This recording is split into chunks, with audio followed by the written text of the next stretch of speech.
Sexta-feira, 17 de fevereiro, a semana está chegando ao fim, mas ainda tem muita informação para você no TV Notícias desta sexta. Confira os destaques de hoje. Governador de Minas entrega novas viaturas à Polícia Militar de Uberlândia e região. Domingo termina o horário de verão. Tristeza para uns e motivo de alegria para outros. Fila gigante à espera de um transplante em Minas. Questões pessoais e religiosas ainda dificultam a doação de órgãos. Em uma entrevista de estúdio, nós vamos falar do quanto o uso abusivo do álcool pode trazer complicações neurológicas. Tem ainda a previsão do tempo e a nossa agenda cultural para o fim de semana. O TV Notícias desta sexta começa agora.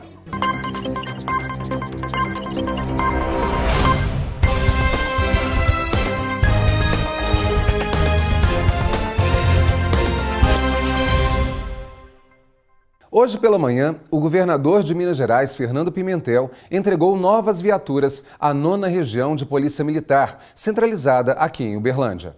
81 veículos foram entregues. Participaram da solenidade o governador de Minas Gerais, Fernando Pimentel, o comandante-geral da Polícia Militar, Elbert Figueiró de Lourdes, o comandante da 9ª Região da Polícia Militar de Minas Gerais, Coronel Cláudio Vitor Rodrigues, entre outras autoridades. Recolhemos as demandas da região e entre elas se destacava a questão da segurança pública, naquele momento e hoje, preocupação permanente da nossa população. Por isso, aí a segunda palavra, estamos aqui nesta unidade, importante unidade da Polícia Militar de Minas Gerais, fazendo a entrega de 81 viaturas que vão servir não só a Uberlândia e Araguari, mas a todos os municípios, são 16 municípios dessa região, 18 municípios, né, comandante? Todos eles serão beneficiados por essas novas viaturas.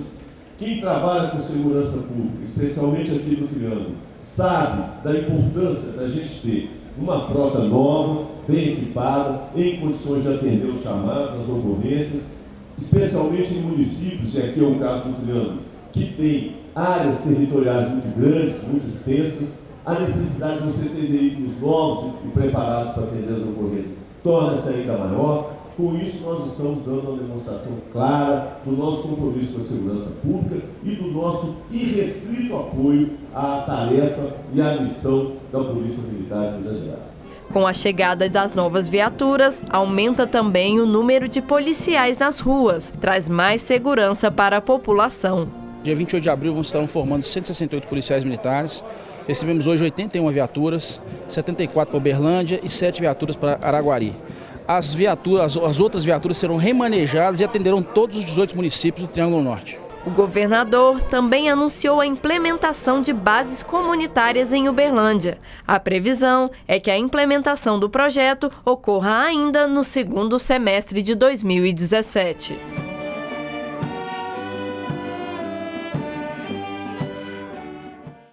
E hoje de manhã ainda aconteceu a solenidade de matrícula dos novos alunos do Núcleo de Preparação de Oficiais da Reserva, o NPOR. Foi no 36º Batalhão de Infantaria Motorizado. São 30 estudantes universitários selecionados dentre os 4.000 jovens conscritos no serviço militar em Uberlândia. Sucesso aí para essa moçada que pode seguir a carreira militar. Tempo firme, muito sol e calor nos últimos dias. Vamos saber como fica o tempo no fim de semana. Em Uberlândia, a previsão para o sábado é de sol entre nuvens e pancadas de chuva à tarde e à noite. Mínima de 22 graus e máxima de 31. Veja agora a previsão para outras cidades da região.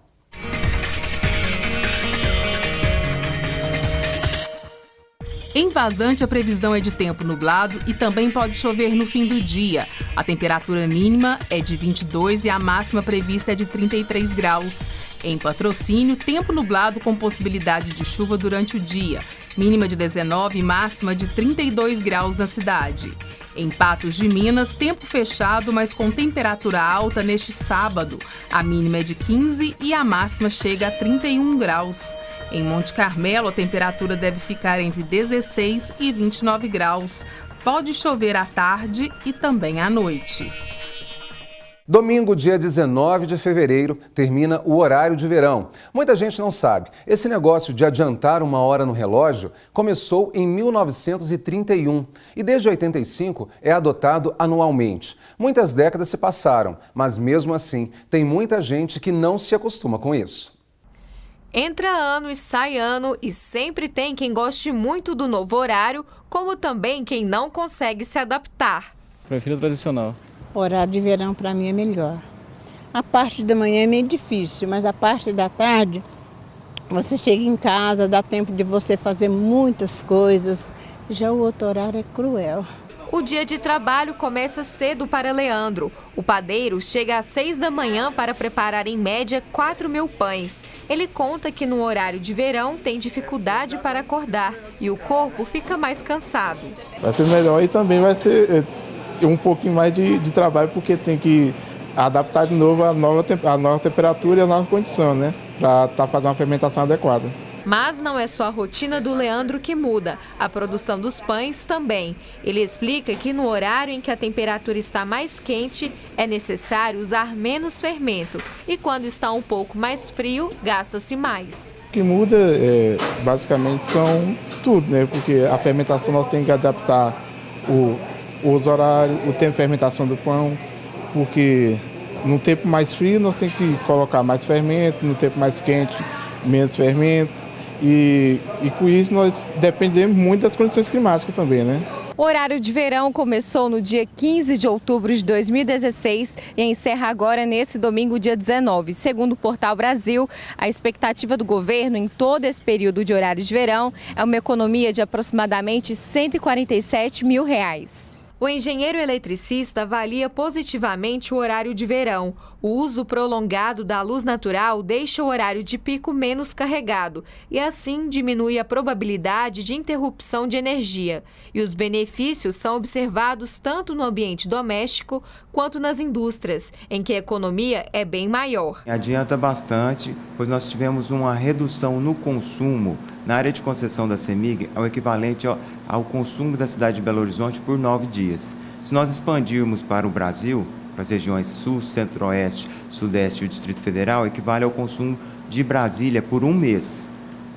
E isso essa redução vem se acumulando ao longo dos anos. Nós já estamos na 41ª edição, então nós vamos ter esse benefício ano a ano, que impacta inclusive no meio ambiente, né? Nós temos menos usinas térmicas queimando óleo diesel, nós temos uma maior conservação dos nossos reservatórios nas usinas hidrelétricas. Então, é um benefício para toda a sociedade. O horário de verão está quase acabando e agora a economia depende ainda mais dos hábitos das pessoas. O meio ambiente agradece. Aquelas dicas de economia de energia valem tanto para o horário de verão quanto para o restante do ano. Então, nós não devemos nos ater somente a ter os hábitos de uso eficiente de energia elétrica naqueles momentos em que falta. Durante todo o ano é importante nós termos a atenção, principalmente aqueles equipamentos que mais gastam energia, que é o chuveiro, a geladeira, o ferro de passar. Nós mantendo hábitos eficientes, nós temos, além do benefício para a sociedade como um todo, para o meio ambiente e também para uma menor conta de energia elétrica. A principal justificativa para o horário de verão é sim a economia de energia. E em um momento que tanto se discute sobre a sustentabilidade, outras formas de geração de energia ganham o gosto popular. Luz solar, que vira energia elétrica. Os painéis fotovoltaicos são os responsáveis por essa transformação. Na casa de Diego, a tecnologia foi pensada desde o projeto da residência. Primeiramente, é financeiro. A gente procura eficiência energética e durante a obra já foi previsto para ter economia de energia na conta de energia, no caso. Também aquecedores de água, também para diminuir bastante o consumo energético. Gilberto é proprietário de uma empresa de instalação de painéis fotovoltaicos desde 2011. Segundo ele, qualquer imóvel pode receber a instalação. A procura pela tecnologia aumentou quase 300% nos últimos anos. Em 2016, foram aproximadamente 40 painéis instalados. Para Gilberto, a economia é a principal motivação das pessoas. As placas, depois de instaladas, vão captar a luz do sol e vai transformar essa luz em corrente elétrica, que daí vai para um aparelho chamado inversor, que vai transformar essa corrente elétrica na mesmo tipo de corrente da energia fornecida pela concessionária. E assim, a energia gerada vai alimentar toda a casa ou empresa do consumidor e vai ser gerado um excedente, que vai ser injetado na rede e contabilizado como crédito. para que possa ser utilizado posteriormente. E no fim do mês, quando chega a fatura, é feito a seguinte operação.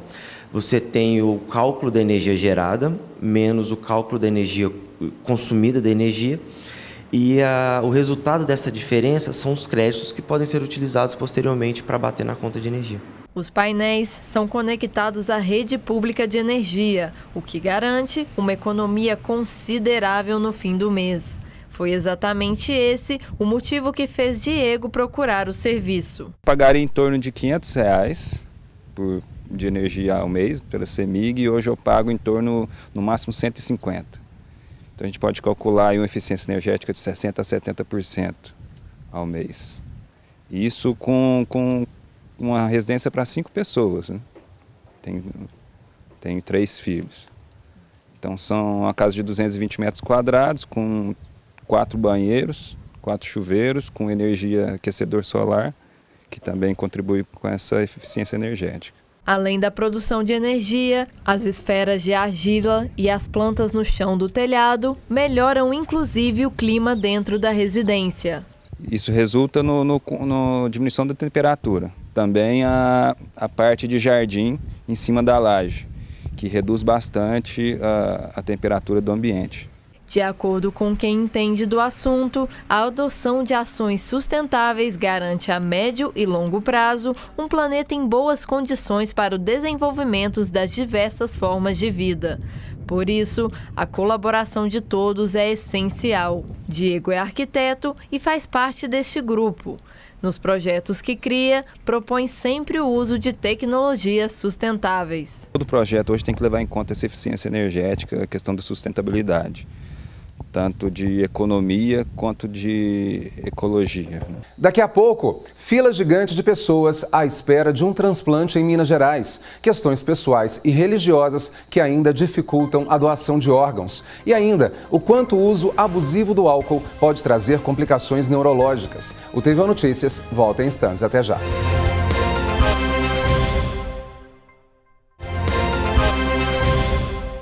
Minas Gerais tem hoje mais de 3.000 pessoas à espera de um transplante. A maioria precisa de um rim. E essa fila não diminui porque muitas famílias ainda se apegam a questões pessoais e religiosas também para não autorizar a doação de órgãos. Unidade de nefrologia. É aqui que muitos pacientes ficam de 3 a 4 vezes por semana, em média 4 horas, o que pode mudar de paciente para paciente. O motivo? Insuficiência renal, que é a perda da capacidade de uma das fundamentais funções dos rins. Filtrar o sangue, separar as toxinas e a gente consegue eliminar todas essas toxinas na urina. Quando o rim não funciona, essas toxinas acumulam no organismo da pessoa, levando a uma série de sintomas. Quando isso fica incontrolável, a gente tem as terapias de substituição da função do rim, que seria a hemodiálise, a diálise peritoneal ou o transplante renal. A hemodiálise é feita com auxílio desta máquina que funciona como um rim artificial. O sangue é retirado do paciente impulsionado por uma bomba até o filtro conhecido como dialisador. No filtro, este sangue é exposto à solução de diálise através de uma membrana semipermeável que retira o líquido e as toxinas em excesso e devolve o sangue limpo ao paciente pelo acesso vascular. Carolina Honorato também sofre com a doença e conta como foi ao receber o diagnóstico. Foi triste, não foi uma notícia boa não. Tipo assim, você tem uma vida normal, você trabalha, você estuda, faz um monte de coisa e de repente para tudo. Carolina também fez hemodiálise na unidade do Hospital São João de Deus durante um tempo. Hoje faz todo o tratamento em casa. A máquina e a maioria dos materiais são fornecidos pelo hospital e os procedimentos duram em média 9 horas. Eu, particularmente, estou gostando mais. Porque a hemodiálise, ela é mais agressiva. Você sai de lá, tipo, a maioria das vezes eu saio de cadeira de roda. Um monte de paciente sai de cadeira de roda, porque tira seu sangue do corpo e volta seu sangue pro corpo. Apesar de todas as marcas deixadas pelo tratamento, Carolina tem a esperança e o sonho de conseguir um doador compatível para fazer um transplante. E assim, voltar a fazer coisas que geralmente não pode. Beber água, alimentar direito, não passar tanto mal, poder sair sozinho quando você quiser, para não dar tonteira na rua. O meu transplante seria uma solução, né? Porque aí você tem uma nova visão da vida. De acordo com o MG Transplantes, são mais de 2.000 pacientes à espera de uma doação. Mas, infelizmente, a falta de informação é mais uma barreira que precisa ser vencida. A doação é extremamente importante, talvez seja um modo da gente conseguir salvar mais vidas, mas às vezes uma pessoa que faz uma doação, ela pode doar múltiplos órgãos e salvar inúmeras pessoas que estão precisando desse órgão para se manterem vivas. A gente continua falando de saúde e principalmente do uso abusivo do álcool, que pode causar complicações neurológicas graves. Quem fala com a gente sobre o assunto é o Dr. Vinícius Teodoro, médico neurologista. Dr. Vinícius, muito obrigado pela presença aqui hoje. A gente, quando fala de álcool, é uma droga aceita pela sociedade, então naturalmente parece que as pessoas não dão tanto valor ou peso realmente às complicações que podem acontecer em função do álcool. A gente tem que levar isso a sério, quer dizer, tem complicações que podem se agravar realmente e causar problemas mais graves? Bom, obrigado pelo convite, Flávio, mas realmente a gente tem sérios problemas relacionados ao álcool, principalmente porque a nossa sociedade, ela induz até o consumo de álcool até em pessoas menores, até adolescentes. Infelizmente, a gente tem essa sociedade que ela atrapalha um pouquinho, que é a nossa cultura, né? Vamos dizer assim. E hoje a gente já sabe que 50% dos acidentes automobilísticos fatais, 50% dos casos de suicídios e 25% dos casos de estupros, eles têm relação direta com o consumo excessivo de álcool. Então, só por conta disso, a gente tem uma epidemiologia, assim, bem importante. A gente não pode dizer que o álcool também pode ser usado como desculpa para, por exemplo, praticar alguma coisa.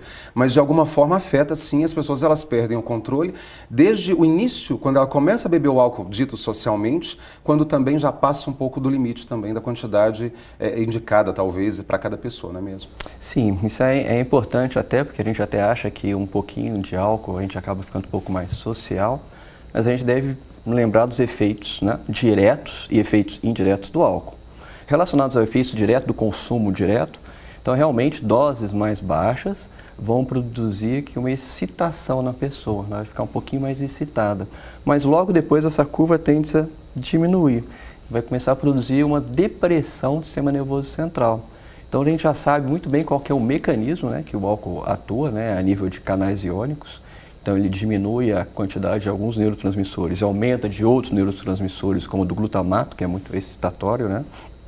Então eles podem trazer problemas relacionados diretamente ao consumo do álcool.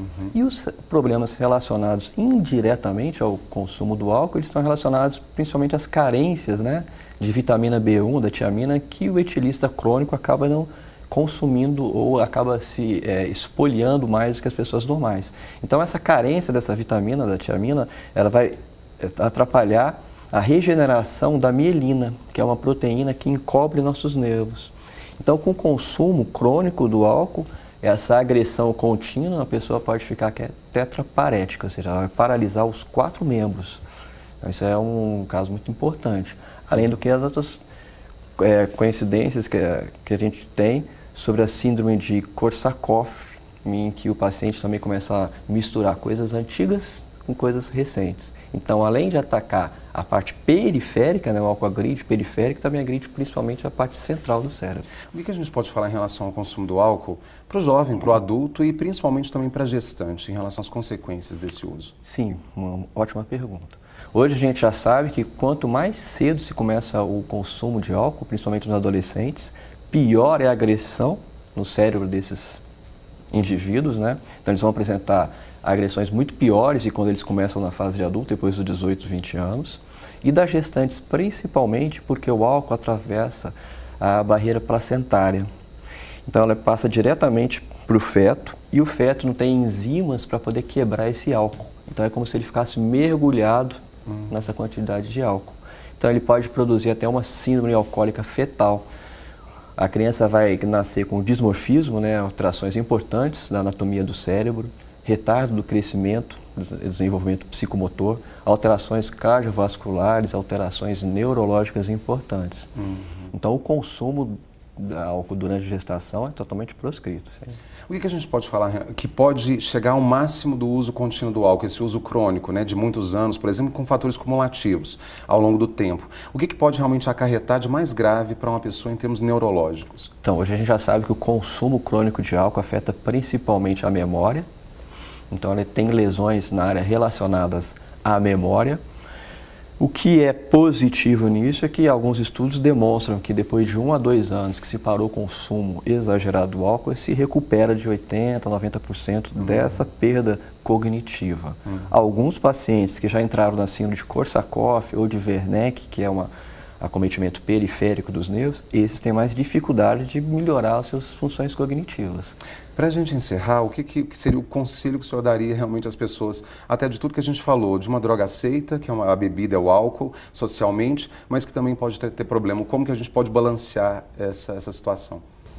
Sim, hoje a gente tem que considerar o álcool como uma droga, apesar dela ser liberada socialmente, tem que ter os devidos cuidados.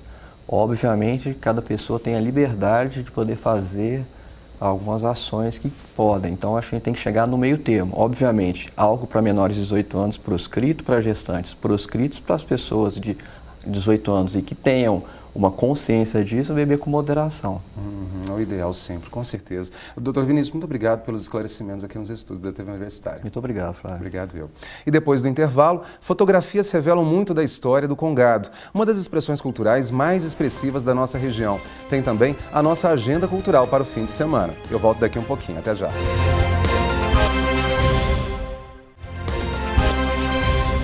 A gente volta falando do Congado, uma das expressões culturais mais expressivas da nossa cidade e da região.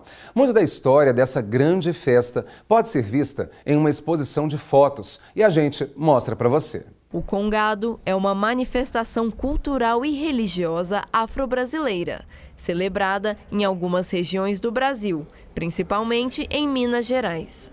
Em Uberlândia, o seu nascimento se confunde com a fundação da cidade. Acredito que por conta da própria presença da comunidade negra aqui na cidade, né, que na tentativa de manter viva elementos da sua identidade, né, daquilo que caracteriza a presença dela aqui na cidade e a própria vivência, né, dessa comunidade, o Congado acabou que se caracterizou como uma festa importante, né, como esse patrimônio imaterial aqui do município desde 2008, né, através de decreto de lei. Então, sem dúvida nenhuma, é uma festa absolutamente importante aqui para Uberlândia. O movimento cultural envolve danças, cantos, levantamentos de mastros, coroações e cavalgadas, expressos na Festa do Rosário, celebrada no mês de outubro. É um movimento que caracteriza com preservar a história, a identidade e a cultura. Então, são vários elementos, né, quando se fala do Congado. Por isso, vários ternos, várias cores. Então, cada terno tem uma cor específica, tem um objeto que o caracteriza. Então, uma forma de dança, né? Uma forma de contar a própria história. Uns prevalecem mais a música, a poesia, outros mais o próprio gingado. Então, cada terno específico tem uma característica, né, identitária muito forte. Para registrar a festa em 2016, a fotógrafa Cíntia Guimarães acompanhou os ternos de manhã até a noite. Cada fotografia traz detalhes e um pouco da história da festa. Ela conta que o interesse pelo Congado é antigo. Segundo a artista, a força da manifestação cultural é fonte de inspiração. Sempre me emociono na hora e esse ano foi maravilhoso porque eu vi a coroação. Então eu fiquei muito encantada com todo esse movimento, né, das pessoas e deles, né, que essa fé que eles têm. Outro local onde é possível encontrar peças referentes ao Congado é o Museu de Arte Sacra.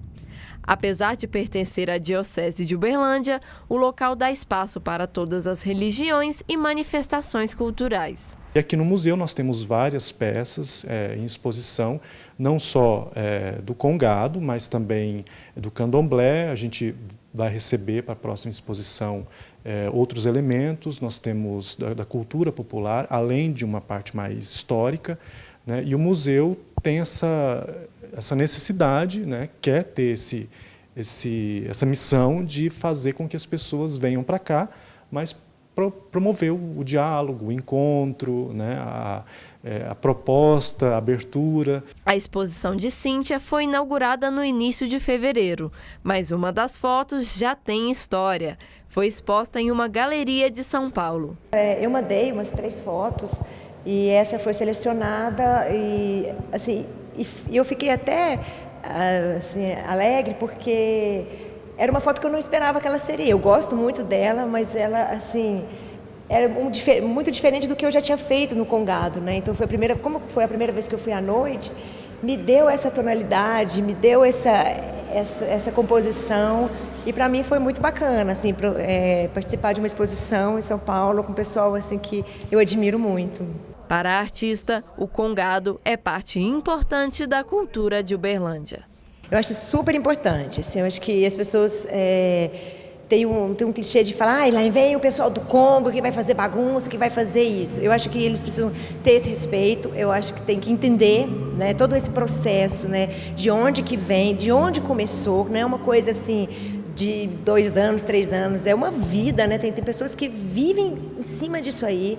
Então eu acho que a gente precisa ter muito respeito, porque isso nos dá uma força também. Quando eu estou lá, por exemplo, eu estou vendo, às vezes eu começo a seguir algumas pessoas, e às vezes são senhores ali, eu vejo eles saindo de um lugar e vem até o final. Olha que força é essa.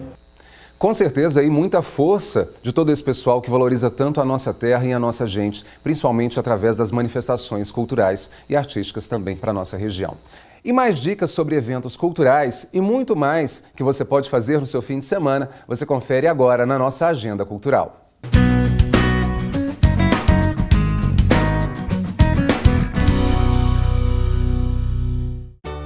Vista a fantasia, porque hoje tem carnaval psicodélico no Vinil Cultura Bar. O evento em clima de folia é com um dos maiores nomes do rock psicodélico do país, Almirante Shiva. O trio, famoso por apresentações de tirar o fôlego, volta ao Triângulo Mineiro hoje, sexta-feira, e promete muita animação. Hoje tem também a festa de estudantes na Nest Pub, é a Calourada 2017. O evento, animado por DJ, promete a partir das 10 da noite. Sábado tem a 2ª edição do Portas Abertas. O evento, promovido pela Universidade Anhanguera, reúne diversas empresas em um mesmo espaço com ofertas de emprego. É das 9 às 3 da tarde, na Avenida João Naves de Ávila, 785. É preciso levar apenas 1 quilo de alimento não perecível. Domingo é o último dia da peça Você Sabe Onde Fica o País das Maravilhas?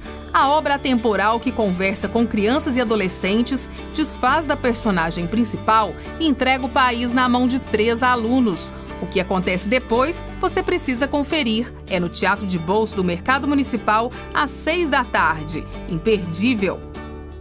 E com as dicas aí para o fim de semana, a gente encerra o TV Notícias desta sexta. Um excelente fim de semana para você. A gente volta a se ver na segunda, às 7 da noite. Um abraço e até lá.